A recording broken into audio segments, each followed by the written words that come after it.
বিকেলে নাস্তার জন্য তো এগুলো পারফেক্ট। বানিয়ে নেওয়া যায় খুব সহজে, আর ফ্রোজেন করেও রাখা যায় যতক্ষণ না বা যতদিন পাউরুটির মেয়াদ থাকে ততদিন। তাহলে চলুন দেখে নিই কীভাবে চিকেন ব্রেড রোল তৈরি করছি। আজকের রোলগুলো বানানোর জন্য আমি এখানে নিয়েছি 300 গ্রামের মতো চিকেন, আর চিকেনের ব্রেস্ট নিয়েছি আমি। খুব ছোট ছোট করে কেটে নিতে হবে চিকেনের টুকরাগুলোকে, তারপর পানি ঝরিয়ে নিতে হবে। এবার এর মধ্যে দিয়ে দিব আমি মশলা। প্রথমে দিয়ে দিচ্ছি 1 চা চামচ আদা আর 1 চা চামচ রসুন বাটা, 1/4 চা চামচ হলুদের গুঁড়া, 1 চা চামচ লাল মরিচের গুঁড়া, এখানে ঝালটা নিজেদের স্বাদ বুঝে দিতে হবে। ভাজা জিরার গুঁড়া দিলাম 1/2 চা চামচ, ধনে গুঁড়া 1/2 চা চামচ, আর গরম মশলার গুঁড়া 1 চা চামচ। এবারে দিয়ে দিব আমি এর মধ্যে স্বাদ মতো লবণ আর 1 চা চামচ পরিমাণ চিনি। চিনিটা অবশ্যই দিবেন, এতে স্বাদের ব্যালেন্সটা ঠিক থাকে, যেহেতু আমরা এখানে টক দই ব্যবহার করব। আমি নিয়েছি 1/4 কাপ টক দই। এখন টক দইটা এখানে দিয়ে দিয়েছি। এবার সব কিছু ভালোভাবে মিশিয়ে ম্যারিনেট করে রেখে দিতে হবে 10 থেকে 15 মিনিট। যদি বেশি সময় থাকে সেক্ষেত্রে আরও একটু বেশিক্ষণ আপনারা ম্যারিনেট করে রেখে দিতে পারেন। তো আমি 10 মিনিট রেখে দিচ্ছি ম্যারিনেট করে। 10 মিনিট পরে আমি চুলায় চলে এসেছি, আর একটা প্যানে আমি দিয়েছি 3 টেবিল চামচ পরিমাণ তেল। তেলটাকে গরম হওয়ার পর এর মধ্যে আমরা ম্যারিনেট করা চিকেন দিয়ে দিচ্ছি। তারপর ঢাকনা দিয়ে ঢেকে আমি মিডিয়াম হিটে কিছুক্ষণ রান্না করব। তো আমি ঢাকনা দিয়ে ঢেকে মিডিয়াম হিটে কিছুক্ষণ রান্না করেছি। দেখতে পাচ্ছেন চিকেন থেকে বেশ পানি বের হয়েছে।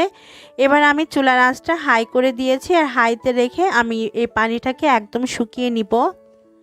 খুব ভালোভাবে নেড়েচেড়ে দিতে হবে। এই পর্যায়ে পানিটা শুকিয়ে আসার পর এর মধ্যে আমি 1 কাপ পেঁয়াজ কুচি দিয়েছি, আর পেঁয়াজটাকে এখন আমি খুব ভালোভাবে চিকেনের মধ্যে মিশিয়ে নিব। আর চুলার আঁচটা কিন্তু এখনও হাই আছে, হাইতে রেখে আমরা এখন রান্না করব, আর পানিটাকে একদম শুকিয়ে নিব। তো আরও 3-4 মিনিট রান্না করার পর যখন দেখবেন পানিটা এরকম শুকিয়ে গেছে, তখন আমি এর মধ্যে দিয়ে দিচ্ছি ফ্রোজেন ক্যাপসিকাম। খুবই সামান্য দিয়েছি। আমাদের পুর কিন্তু একদম তৈরি। এখন আমি চুলাটা বন্ধ করে এই পুরটাকে ঠান্ডা করে নিব।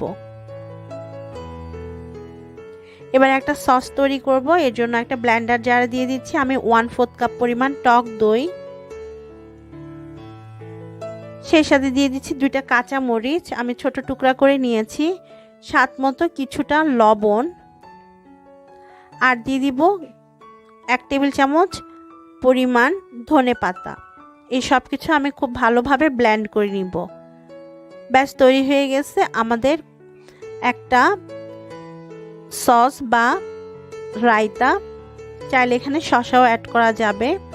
তো আজকের ব্রেড রোল তৈরি করার জন্য আমি এখানে হোয়াইট ব্রেড নিয়েছি। এখন ব্রেডের চারপাশের ব্রাউন অংশটা কেটে ফেলে দিতে হবে। তো আমি 7-8 টুকরা নিয়েছি আজকে পাউরুটি। ব্রাউন অংশটা কেটে ফেলে দেওয়ার পর আমি একটা বেলুন দিয়ে এগুলোকে হালকা একটু বেলে নিতে হবে। এইভাবে করে আমি পাউরুটিগুলোকে বেলে নিব, আর সবগুলো পাউরুটি এভাবে বেলে নিতে হবে। বেলে নেওয়ার পর যে সসটা আমরা তৈরি করেছি বা টক দইয়ের যে রায়তা আমরা তৈরি করেছি, সেটা আমি এই ব্রেড রোলের মধ্যে খুব ভালোভাবে স্প্রেড করে দিচ্ছি। এতে করে আমরা যখন এটা খুব ভালোভাবে র্যাপ করব তখন খুব সহজে কিন্তু এগুলো আঠার কাজ করবে। এখন এক পাশে আমি পুরটা দিয়ে দিয়েছি, যেটা আমরা তৈরি করেছি সেই পুরটা, তারপর রোল করে নিচ্ছি। আর কিভাবে করছি সেটা ভিডিও দেখে আপনারাও শিখে নিতে পারবেন। ব্যাস তৈরি হয়ে গেছে আমাদের একটা ব্রেড রোল। এভাবে আমি সবগুলো রোল বানিয়ে নিয়েছি। সেমভাবে বানিয়ে নিতে হবে। এখন এগুলোকে আমরা কোটিং করব ব্রেড ক্রাম্বস আর ডিমের মধ্যে। তো সেজন্য আমি নিয়েছি 2টা ডিম আর ব্রেড ক্রাম্বস। ডিমগুলোকে আমি খুব ভালোভাবে ফেটিয়ে নিয়েছি।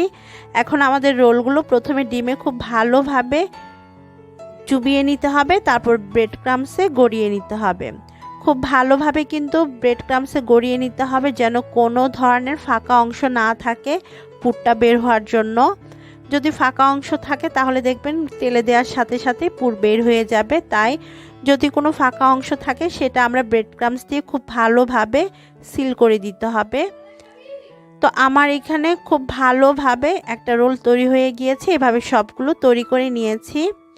তো আমার সবগুলো রোল কিন্তু বানানো হয়ে গিয়েছে। এখন রোলগুলোকে আমরা তেলের মধ্যে ভেজে নিব। ভাজার জন্য আগে আমি তেল গরম করে নিয়েছি আর রোলগুলো আমি মিডিয়াম লো হিটেই ভাজবো। তেল ভালোভাবে গরম হওয়ার পর এর মধ্যে আমরা রোলগুলো দিয়ে দিচ্ছি।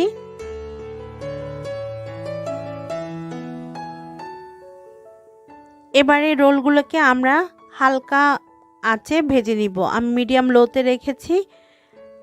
চুলার আঁচটা গোল্ডেন ব্রাউন কালার হয়ে আসা পর্যন্ত রোলগুলোকে ভেজে নিতে হবে উল্টে পাল্টে। কিছুক্ষণ ভাজার পরে রোলগুলোকে অন্য পাশে উল্টে দিতে হবে এবং সেমভাবে ভেজে নিতে হবে।